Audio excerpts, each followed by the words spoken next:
भगवत गीता के ज्ञान के ये शब्द हमें दृढ़ संकल्प और दृढ़ता के सार की याद दिलाते हैं।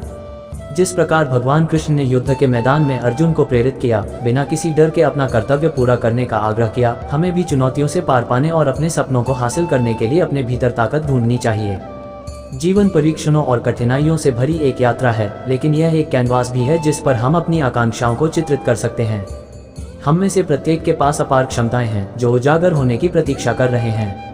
एक मूर्तिकार की तरह जो संगमरमर के एक खंड को तराशता है, हमें अपने जीवन को इरादे के साथ आकार देना चाहिए। एक ऐसा रास्ता बनाना चाहिए जो हमारे जुनून और मूल्यों के साथ प्रतिध्वनित हो। याद रखें, सफलता का मतलब केवल एक मंजिल तक पहुंचना नहीं है, बल्कि यात्रा का आनंद लेना भी है। असफलताओं को सफलता की सीढ़ी के रूप में स्वीकार करें, क्योंकि वे मूल्यवान सबक और अंतर्दृष्टि प्रदान करती हैं जो हमें आगे बढ़ने के लिए प्रेरित करती हैं। असफलताओं से निराश न हो, बल्कि उन्हें अपने कौशल और रणनीतियों को निखारने के अवसर के रूप में देखें।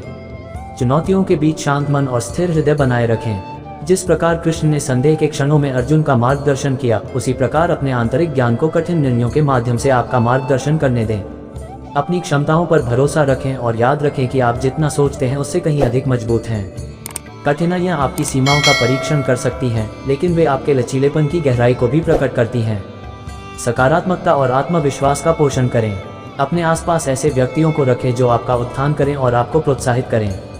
आपके दृष्टिकोण को साझा करने वाली समान विचारधारा वाली आत्माएं प्रेरणा और समर्थन का स्रोत बन सकती हैं। जिस तरह कृष्ण की उपस्थिति ने अर्जुन के संकल्प को मजबूत किया, उसी तरह सही साथी आपकी भावना को मजबूत कर सकते हैं और आपको अपने लक्ष्यों पर केंद्रित रख सकते हैं। दया और सहानुभूति की शक्ति को कभी कम मत समझो। जिस तरह कृष्ण की शिक्षाओं में करुणा पर जोर दिया गया, उसी तरह इन गुणों को दूसरों के साथ आपकी बातचीत का मार्गदर्शन करने दें। आपकी सफलता तब और अधिक सार्थक हो जाती है जब इसका आपके आसपास के लोगों पर सकारात्मक प्रभाव पड़ता है। दूसरों को ऊपर उठाकर आप सकारात्मकता का एक ऐसा प्रभाव पैदा करते हैं जो एक बेहतर दुनिया को आकार दे सकता है।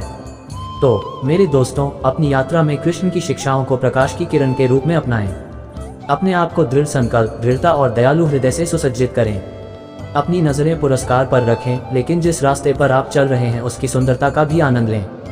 कृष्ण की बुद्धि को अपना मार्गदर्शक बनाकर आप किसी भी बाधा को पार कर सकते हैं और महानता हासिल कर सकते हैं।